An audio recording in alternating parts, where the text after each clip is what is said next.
اگلا سوال ہے، ذوالحجہ کے مہینے کی کیا کوئی الگ سے بھی فضیلت ثابت ہے یا صرف حج اور قربانی کے حوالے سے اس مہینے کی عظمت ہے؟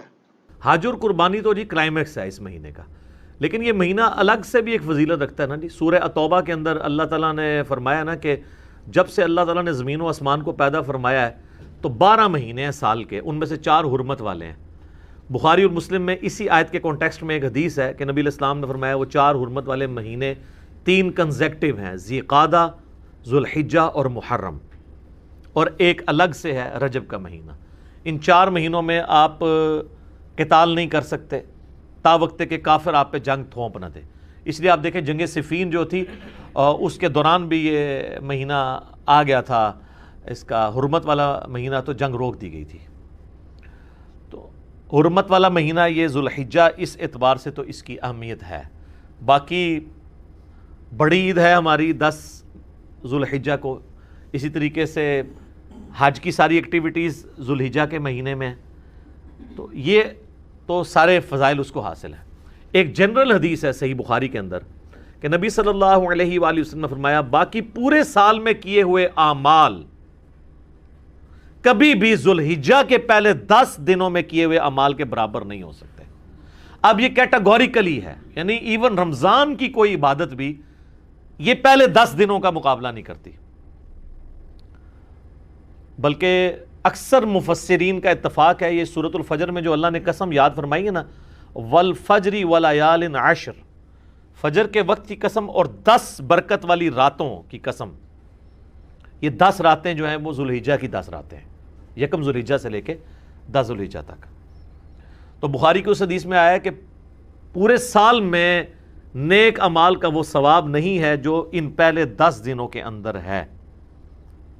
کوئی بھی نیک عمل۔ تو صحابہ نے کہا کہ کیا جہاد اور قتال بھی اگر کوئی شخص کرے باقی دنوں میں تو اس سے بھی یہ 10 دن کا عمل بڑھ جاتا ہے؟ تو آپ نے فرمایا کہ جہاد اور قتال سے بھی بڑھ کے ان 10 دنوں کے اندر عبادت کرنے کا ثواب ہے، سوائے ایک ایکسیپشن کے ساتھ کہ کوئی شخص اللہ کی راہ میں جہاد اور قتال کے لیے جائے اپنا مال اور جان لے کر، اور واپسی پہ نہ اس کی جان بچے نہ مال بچے، یعنی سب کچھ لٹا کے آ جائے نا ادر دین ذوالحجہ کے مہینے میں، تو وہ شخص ہی ذوالحجہ کے پہلے 10 دنوں میں کی ہوئی عبادت کو سے بڑھ سکتا ہے، باقی صرف قتال کرنے والا بھی نہیں بڑھ سکتا۔ کتنی بڑی فضیلت ہے۔ اور اسی حدیث کا ایک طریق مسند احمد میں ہے جس کی صحت کے اوپر اتفاق ہے لیکن وہ فٹ ان بیٹھتا ہے کہ نبی علیہ السلام نے یہی الفاظ ہیں بخاری والے، اور آگے الفاظ ہیں کہ ان 10 دنوں کے اندر اللہ تعالیٰ کی تحمید، تحلیل اور تکبیر بلند کرو۔ تحلیل کہتے ہیں لا الہ الا اللہ کو، تحمید کہتے ہیں الحمدللہ کو، تسبیح کہتے ہیں سبحان اللہ کو، تکبیر کہتے ہیں اللہ اکبر کو۔ اور یہ چاروں وظائف آپ کو پتہ ہے ایک ہی کلمے میں جمع ہے، سبحان اللہ والحمدللہ ولا الہ الا اللہ واللہ اکبر، جس پہ میرا یوٹیوب پہ کلپ بھی ہے۔ سب سے بہترین وظیفہ، آلموسٹ 3 لاکھ کے قریب لوگ دیکھ چکے ہیں، اس میں میں نے کئی احادیث اس حوالے سے بتائی ہیں جو ان 4 کلمات کے حوالے سے۔ تو اس میں بھی اسپیسیفکلی تکبیر کا ذکر آتا ہے۔ سورۃ البقرہ میں حج کا ذکر بھی آئے گا تو آپ کو آئے گا تکبیر بلند کرو۔ سورۃ البقرہ میں رمضان کے بعد عید کا ذکر آئے گا تو کہا گیا عید والے دن تکبیر بلند کرو۔ تو وہ تکبیر بلند کرنا تو سمپل اللہ اکبر کہنا ہے۔ اس کے علاوہ آپ کو المصنف ابن ابی شیبہ میں، سنن الکبریٰ البیہقی میں، مصنف عبد الرزاق میں صحابہ اور تابعین سے کئی ایک اقوال ملیں گے۔ کوئی پڑھتا تھا سبحان اللہ والحمدللہ ولا الہ الا اللہ واللہ اکبر، کوئی پڑھتا تھا اللہ اکبر کبیرا والحمدللہ کثیرا وسبحان اللہ بکرۃ واصیلا، کوئی پڑھتا تھا اللہ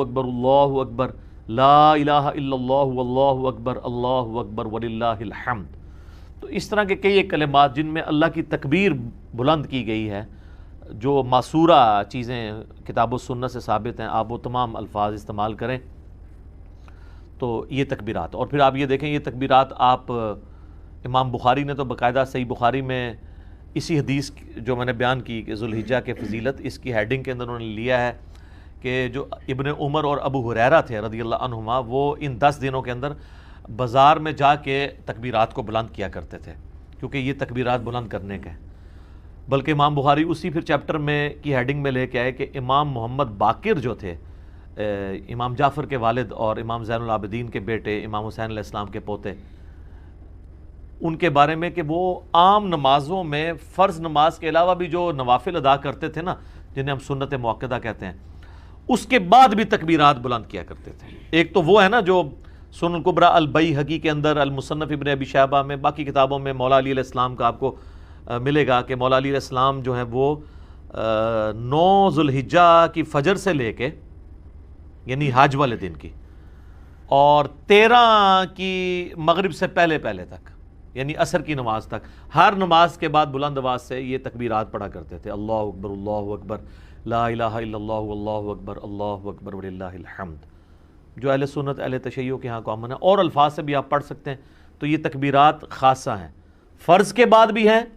نوافل کے بعد بھی آپ پڑھ سکتے ہیں۔ اور اس میں جو عام سنت اذکار ہے نا، جس طرح سلام پھیرتے ہی ہم پڑھتے ہیں اللہ اکبر،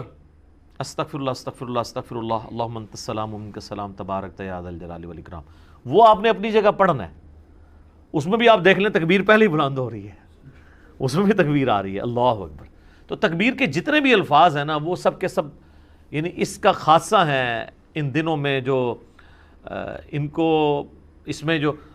قرآن حکیم میں سورۃ البقرہ میں ایام معدودات کہا گیا ہے، یعنی گنتی کے امپورٹنٹ دن، اور ان میں بھی اسپیسیفکلی ایام تشریق ہیں، ایام النہر ہیں، اور حج کا دن، یعنی 9 ذوالحجہ حج کا دن، 10 ذوالحجہ عید کا دن جو یوم النہر بھی ہے، پھر 11 اور 12 بھی، اور 11 12 13 جو ہے انہیں ایام تشریق بھی کہتے ہیں۔ تشریق ہوتا تھا کہ وہ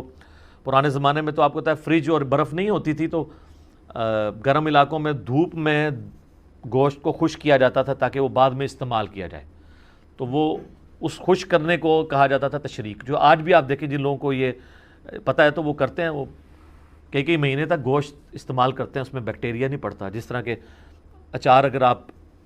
پانی ریموو کر کے آئل میں ڈال دیں تو اس میں بیکٹیریا نہیں پڑتا، تو یہ دھوپ میں خشک کیا گیا گوشت، اس عمل کو تشریق کہا جاتا ہے، اس لیے وہ ایام تشریق کہلاتے ہیں کہ اس میں گوشت کو وہ دھوپ میں خشک کیا کرتے تھے۔ تو ایام تشریق کے اندر آپ نے یہ تکبیرات کو بلند کرنا ہے، عید والے دن بھی کرنا ہے۔ 9 ذوالحجہ کی فجر کے بعد سے شروع ہو جاتا ہے، اور اس میں یہ ہوتا ہے کہ بعض اوقات آپ کی جماعت سے نماز رہ گئی ہے اور آپ ویسے پڑھ رہے ہیں تو اس میں بھی آپ نے کرنا ہے، تو یہ ایک مشروع ہے چیز۔ اور اس کے علاوہ بھی آپ ان دنوں میں بلند آواز سے بازار میں بھی بلند کر سکتے ہیں، لا الہ الا اللہ وحدہ لا شریک لہ، لہ الملک و لہ الحمد وہو علی کل شیء قدیر۔ تو یہ سب کی سب تسبیحات ہیں، یہ سب کی سب تسبیحات آپ ان دنوں میں کریں۔ اور اسی طریقے سے ایک اور امپورٹنٹ چیز جو اس میں آتی ہے وہ یوم عرفہ کا روزہ بھی ہے، وہ ذوالحجہ کی 9 تاریخ کو آپ نے رکھنا ہے، وہ بھی اس کی عبادت کے اندر شامل ہے۔ صحیح مسلم میں نبی صلی اللہ علیہ وآلہ وسلم کا فرمان موجود ہے کہ میں اللہ سے امید کرتا ہوں کہ یوم عرفہ کا روزہ 2 سال کے گناہوں کا کفارہ بن جائے گا، 1 سال گزرا ہوا ایک آئندہ، یعنی یہ گناہ صغیرہ ہیں، کبیرہ تو صرف توبہ سے معاف ہوتے ہیں۔ تو وہ بھی اس کی عبادت ہے کہ ایک عبادات اس کے اندر آتی ہیں، اور وہ آپ نے اپنے علاقے کے مطابق دیکھ کے چلنا ہے، یعنی جہاں پہ آپ کی 9 ذوالحجہ بن رہی ہے آپ اس اعتبار سے لے کے چلیں۔ تو یہ کئی ایک عبادات ہیں، یعنی ذوالحجہ کا مہینہ حرمت والا مہینہ بھی ہے۔ آپ بخاری مسلم کی وہ حدیث بھی دیکھیں نا، نبی علیہ السلام نے جو یوم النہر کا خطبہ دیا تھا منا کے میدان میں، تو آپ نے کیا فرمایا تھا؟ سب سے پہلے پوچھا آج کون سا دن ہے، صحابہ خاموش ہو گئے۔ آپ نے پوچھا یہ کون سا مہینہ ہے، صحابہ خاموش ہو گئے، اور صحابہ کہتے ہیں ہمیں پتہ تھا لیکن ہم خاموش اس لیے ہوئے کہ ہو سکتا ہے نبی علیہ السلام اس کا نام تبدیل کر دیں، اور کہا کہ یہ کون سا شہر ہے، تو صحابہ خاموش رہے۔ تو آپ نے فرمایا کہ کیا یہ ذوالحجہ کا حرمت والا مہینہ نہیں ہے؟ کیا یہ آج کا دن یوم النہر کا دن نہیں ہے؟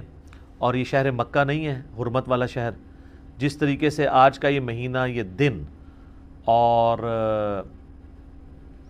یہ شہر مکہ اللہ کے نزدیک حرمت والا ہے، اسی طریقے سے تمہاری جان، مال، عزت، آبرو ایک دوسرے کے اوپر حرام ہے۔ پھر آپ علیہ السلام نے فرمایا کہ کیا میں نے اپنے رب کا پیغام تم تک پہنچا دیا؟ تو سب نے کہا کہ آپ نے پہنچا دیا، حق ادا کیا۔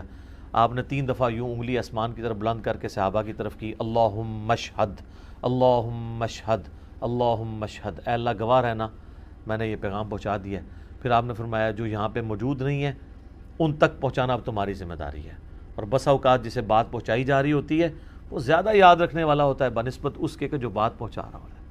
تو یہ اسی لیے محدثین جب یہ حدیث پڑھا کرتے تھے تو وہ کہا کرتے تھے صدق رسول اللہ, رسول اللہ نے سچ فرمایا کہ دین تو عرب کے لوگوں پہ نازل ہوا لیکن خدمت بعد میں اللہ نے عجم کے لوگوں کے ذریعے لی. احادیث کی آپ جتنے بھی آپ ائمہ دیکھیں آلموسٹ سارے عجمی ہیں,